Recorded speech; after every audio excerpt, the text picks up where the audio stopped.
নমস্কার, আপনারা কেমন আছেন? আশা করছি আপনারা খুব ভালো আছেন। তো আজকে আমি বানাবো আলু আর মটরশুঁটি দিয়ে খুবই সুন্দর একটা রেসিপি। আর এই সবজিটি দিয়ে আপনি রুটি, পরোটা, লুচি যে কোনো কিছু খেতে পারেন। আর এই সবজিটি আপনি সকালের জলখাবার বা রাতের ডিনার যখন খুশি কিন্তু বানাতে পারেন। তো আমি এখানে 250 গ্রাম মটরশুঁটি নিয়েছি। মটরশুঁটিগুলোকে খোলা থেকে বার করে নিচ্ছি। আর মটরশুঁটিগুলোকে এবার আমি ভালো করে ধুয়ে নেব, ধুয়ে আলাদা রেখে দেবো। আর মটরশুঁটি আলুর এই রেসিপিটি হতে কিন্তু খুব টাইম লাগে না, কমসে কম 15 থেকে 16 মিনিটই লাগে, খুব তাড়াতাড়িও হয়ে যায়। তো এখানে আমি 3টে আলু নিয়েছি। আলুর ছোকলাটাকে আমি বার করে দেব। আপনি চাইলে ছোকলাটা নাও বার করতে পারেন, মানে নতুন যদি আলু নেন, নতুন আলুর কিন্তু ছোকলা না বার করলেও কিন্তু খুব ভালোই লাগে। তো আমি কিন্তু ছোকলাটা ছুলে নিলাম।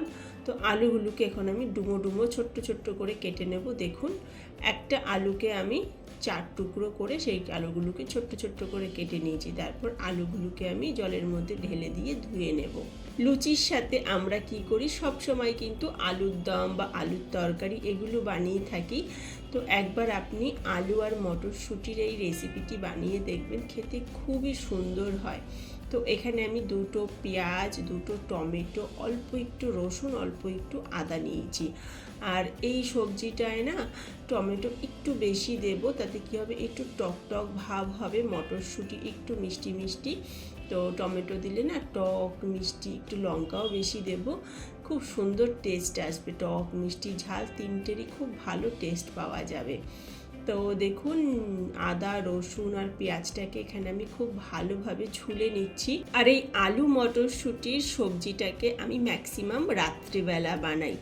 রাত্রেবেলা বানালে কি হয়, রাতে রুটির সাথেও খাওয়া হয়ে যায়, আর সকালের জন্য একটু আমি বাঁচিয়েও রাখি। আর সকালে আমি এর সাথে লুচি বানাই। তো বাড়ির সবার কিন্তু খুব খেতে ভালোও লাগে। আর সকালের জন্য কিন্তু আমাকে খুব একটা চিন্তা করতে হয় না, কেন রুটি বা লুচি বা পরোটা আমরা তো সকালে প্রত্যেকেই বানাই, কিন্তু তার সাথে কি সবজি বানাবো, আর সবজি বানাতেও টাইম লাগে, কেন দুপুরের আবার লাঞ্চ বানানোর তৈরি করতে হয়। তো এই সবজিটা ম্যাক্সিমাম দিন আমি যখনই বানাই রাত্রেবেলাতে বানাই। তো এখানে আমি পেঁয়াজ দুটোকে ভালোভাবে কেটে রেখে দিয়েছি। তারপর যে আদা আর রসুনটা নিয়েছিলাম ওটা আমি দেখুন এখন একটু থেতো করে নেব। আপনি চাইলে বাটাও দিতে পারেন, কিন্তু থেতো করে দিলে না বেশি ভালো টেস্ট আসবে। খাওয়ার সময় আদা রসুনগুলো মুখে আসলে না খুব টেস্ট আসে, মানে আদা রসুনের ফ্লেভারটা খুব ভালোভাবে বোঝা যাবে। তো আদা রসুনটা বেটে সাইডে রেখে দিয়েছি, মানে আদা রসুনটা আর কি থেতো করে নিয়ে সাইডে রেখেছি। যে 2টো টমেটো ছিল, টমেটো দুটোকে একটু বড় বড় করে কাটবো, তাতে কি হবে, টমেটোগুলো না একদম গলে যাবে না, একটু আধগলা আধগলা থাকবে, তো ভালোই লাগবে কিন্তু। তো গ্যাসটাকে আমি ধরিয়ে নিয়ে কড়াইটা বসিয়ে দিলাম। কড়াইটা ভালোভাবে গরম করে নেওয়ার পর আমি 2 চামচ সর্ষের তেল দিয়েছি। আর সর্ষের তেলের মধ্যে ঢেলে দিলাম অল্প একটু জিরে, অল্প একটু হিং, তারপরে ধুয়ে রাখা আলুটাকে দিয়ে এখন আমি খুব ভালোভাবে নাড়াচাড়া করে আলুটাকে ভেজে নেব। আলুটাকে ভাজা ভাজা করে নেব। আলুটাকে একটু ভালোই ভাজবো। দেখুন আলুটার ওপরে না অল্প একটু ভাজা ভাজা মতন হয়ে গেছে। তো এখন আমি আলুগুলোকে নামিয়ে নিচ্ছি। আর এইটার মধ্যেই, মানে এই কড়াইটার মধ্যে আর একটু আমি সর্ষের তেল ঢেলে দিলাম। এখন আমি সবজিটাকে তৈরি করব।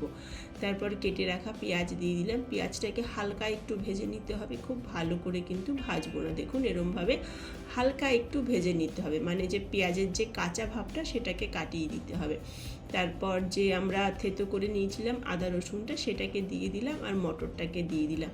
তো এখন আমি ভালো করে নাড়াচাড়া করে নেব 2 থেকে 3 মিনিটের জন্য, যতক্ষণ না মটরের কাঁচা ভাবটা চলে যায় আর আদা রসুনেরও কাঁচা ভাবটা চলে যায়। তো 2 থেকে 3 মিনিটের জন্য এটাকে আমি এখন নাড়াচাড়া করে নেব।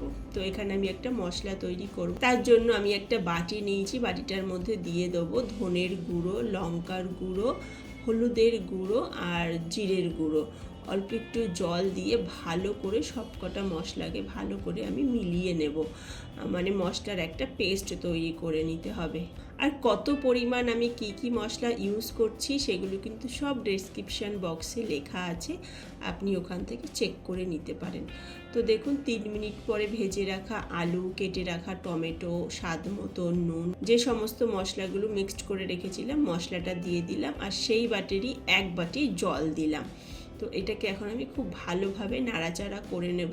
কাঁচা লঙ্কা দিতে ভুলে গেছিলাম, তো এখানে 2টো কাঁচা লঙ্কা কেটে নিচ্ছি, কেটে দিয়ে দেব।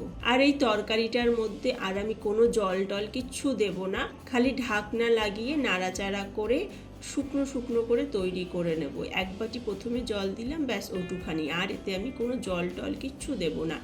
জল যেহেতু দেবো না, যার জন্য আলুটাকে আমি একটু ভাজা ভাজা করে নিয়েছিলাম, কেন মটরশুঁটি সেদ্ধ হতে তো বেশি টাইম লাগে না, আলুটা সেদ্ধ হতে একটু টাইম লাগে।